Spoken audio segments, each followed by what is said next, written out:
If you have changed your mobile number or need to update it for any reason, you can easily do so by following these steps on TripAdvisor.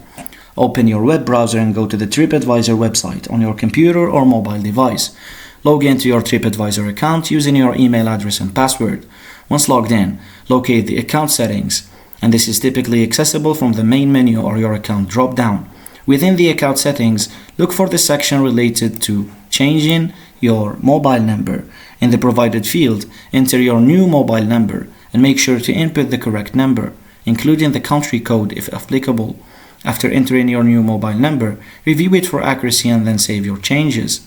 In some cases, TripAdvisor may require you to verify your new mobile number.